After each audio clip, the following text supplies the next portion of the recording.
तो एक तरफ बारिश को लेकर जहां मौसम विभाग की ओर से चेतावनी जारी की गई है, तो दूसरी तरफ उत्तराखंड में बाढ़ बारिश के हालात पर सीएम धामी की नजर बनी हुई है।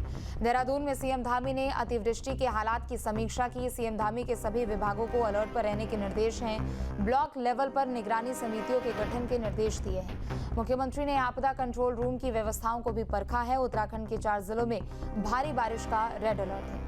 उत्तराखंड में बाढ़ बारिश के हालात पर सीएम धामी की नजर है। बता दें कि लगातार अधिकारियों से अपडेट ले रहे हैं और इसी कड़ी में देहरादून में सीएम धामी ने आपदा कंट्रोल रूम में पहुंचकर अतिवृष्टि के हालात की समीक्षा की और आगे की तैयारियों के लिए जरूरी दिशा निर्देश भी दिए। मुख्यमंत्री ने सभी विभागों को अलर्ट पर रहने के लिए कहा। इसके अलावा ब्लॉक लेवल पर निगरानी समितियों के गठन के निर्देश दिए हैं। रेड अलर्ट जारी होने के कारण पहाड़ से भारी बारिश का दौर जारी है। जनजीवन अस्त व्यस्त है और भूस्खलन का भी खतरा बढ़ चुका है। लिहाजा ऐसे में मुख्यमंत्री लगातार हालात पर नजर बनाए हुए हैं। मौसम विभाग की जो आगे के लिए उनका आकलन है, उसमें आकलन किया गया कि 4 जिले अभी हमारे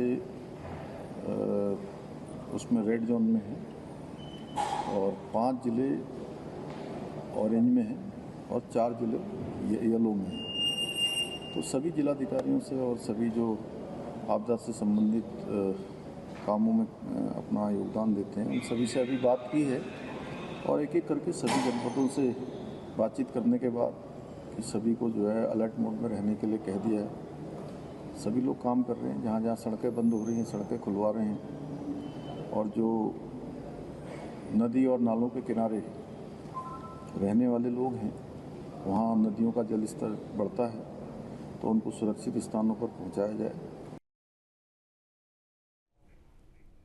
उत्तराखंड में थमा चुनावी प्रचार का शोर। 24 जुलाई को होंगे पहले चरण का मतदान। 28 जुलाई को दूसरे चरण की वोटिंग होगी और पहले चरण में 49 विकास खंडों में मतदान होगा। तो प्रथम चरण में इन विकास खंडों में चुनाव होगा।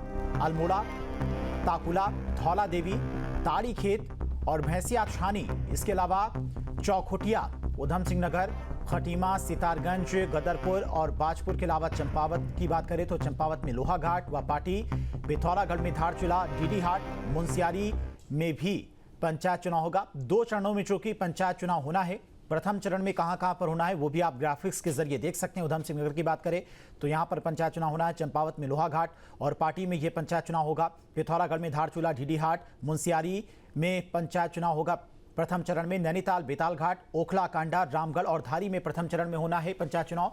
बागेश्वर के गरुड़ और कपकोट में प्रथम चरण में मतदान होगा। उत्तरकाशी के मोरी, पुरोला और नौगांव में भी प्रथम चरण में मतदान होगा और उसके बाद दूसरा चरण 28 जुलाई को दूसरे चरण का मतदान होगा। तो सभी तैयारियां लगभग पूरी कर ली गई हैं। आज से चुनाव प्रचार का शोर भी थम चुका है और अब से 2 दिन बाद यानी कि 24 जुलाई को पहले चरण में मतदान होना है। दूसरा चरण 28 जुलाई को होगा। 24 जुलाई को होने वाले मतदान को लेकर प्रशासन भी पूरी तरह से तैयार है। बारिश के मद्देनजर संवेदनशील स्थानों पर एसडीआरएफ और एनडीआरएफ के जवान भी तैनात किए गए हैं। चुनाव शांतिपूर्ण तरीके से संपन्न कराने के लिए प्रशासन पूरी तरह से तैयार है। आज 5 बजे हमारा सभी चुनाव का अभियान जो है वो अब थम चुका है। अब जो आगे की कार्रवाई है वो है जो हमारी कल की पार्टियां रवाना होनी है वो अब होंगी। मैं अगर पार्टियों की बात करूं तो हमारी जो 3 दिन पहले जो पार्टियां रवाना होनी थी उसमें कुल हमारी 8 पोलिंग पार्टियां थीं। अगर मैं थोड़ा ब्रेकअप पे भी जाऊं तो इसमें जनपद पिथौरागढ़ की मुंसियारी की हमारी टोटल 3 पार्टियां थीं जो हमारी कल जा चुकी हैं और ज्योतिर्मठ चमोली जनपद में 5 पोलिंग पार्टियां थीं जो कल प्रस्थान कर गई थी। आज की मैं बात करूं, आज जो है हमारी कुल 497 पोलिंग पार्टियां हैं जो आज अपने गंतव्य के लिए निकली हैं। उसकी रिपोर्ट भी हम लोगों को प्राप्त हो चुकी है।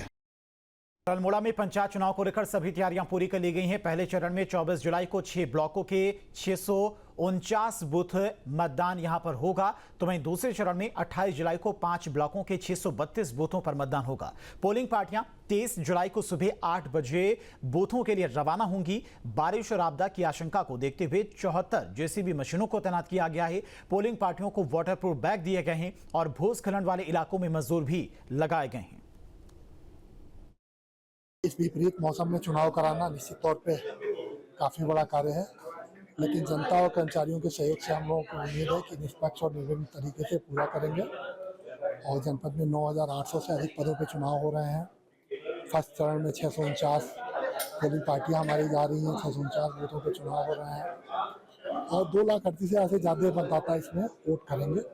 6 ब्लॉकों में हमारे पास चुनाव है। 2 ऑब्जर्वर की नियुक्ति हो चुकी है। हम लोगों ने जनपद के रोड खोलने के लिए 74 जेसीबी की व्यवस्था की है। इसके अतिरिक्त पोलिंग पार्टियों को हम लोगों ने वाटरप्रूफ बैग्स भी दिए हैं। जहां पैदल रास्तों में दिक्कत है वहां 2-2 मजदूरों की व्यवस्था की गई है। रुद्रप्रयाग से बड़ी खबर, मतदान के लिए पोलिंग पार्टियां रवाना। 67 पोलिंग पार्टियों को रवाना किया गया। 24 जुलाई को होंगे पहले चरण के मतदान। बड़ी खबर आपको बता रही हैं रुद्रप्रयाग से, जहां मतदान के लिए पोलिंग पार्टियां रवाना। 67 पोलिंग पार्टियों को रवाना किया गया है, क्योंकि 24 जुलाई को पहले चरण का मतदान होना है, तो उसको लेकर पोलिंग पार्टियां रवाना हो चुकी हैं। 67 पोलिंग पार्टियां रवाना हुई हैं। बड़ी खबर आपको बता रही हैं रुद्रप्रयाग से, जहां मतदान के लिए पोलिंग पार्टियां रवाना। 67 पोलिंग पार्टियों को रवाना किया गया है, क्योंकि 24 जुलाई को पहले चरण का मतदान होना है, तो उसको लेकर पोलिंग पार्टियां रवाना हो चुकी हैं। 67 पोलिंग पार्टियां रवाना हुई हैं। पंचायत चुनाव में डिग्री कॉलेज के प्रोफेसर को ड्यूटी पर लगाने को लेकर हाईकोर्ट में सुनवाई हुई। कोर्ट की सिंगल बेंच ने कोर्ट के पुराने आदेश के आधार पर याचिकाओं को खारिज कर दिया। बता दें कि कई डिग्री कॉलेज के प्रोफेसर ने उच्च न्यायालय में याचिका दायर की थी, जिसमें उन्होंने मांग की थी कि वो प्रथम श्रेणी के कर्मचारी हैं और इसलिए उनकी ड्यूटी चुनाव में नहीं लगाई जा सकती है। कोर्ट ने अपने आदेश में कहा, जिनकी ड्यूटी लगी हुई है वो ड्यूटी करेंगे।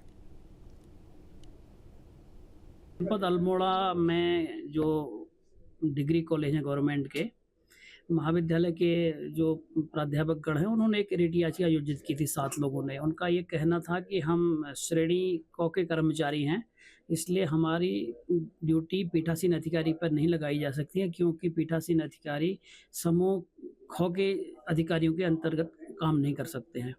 इस पर कल सुनवाई के बाद माननीय न्यायालय ने हमसे निर्देश मांगे थे। आज हमने संबंधित जिला निर्वाचन अधिकारी से लिखित में निर्देश प्राप्त किए और माननीय न्यायालय के समक्ष पेश किए।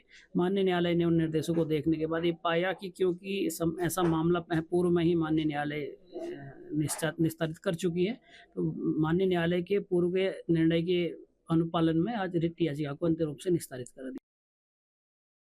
जहाँ भक्ति है हर शब्द में, कथाओं में छुपे हैं दिव्य रहस्य और ज्योतिष देता है जीवन को दिशा। धर्म से जुड़ी हर बातों को जानने के लिए हमारे चैनल स्तुति को सब्सक्राइब करें। चैनल पर जाने के लिए इस लिंक पर क्लिक करें।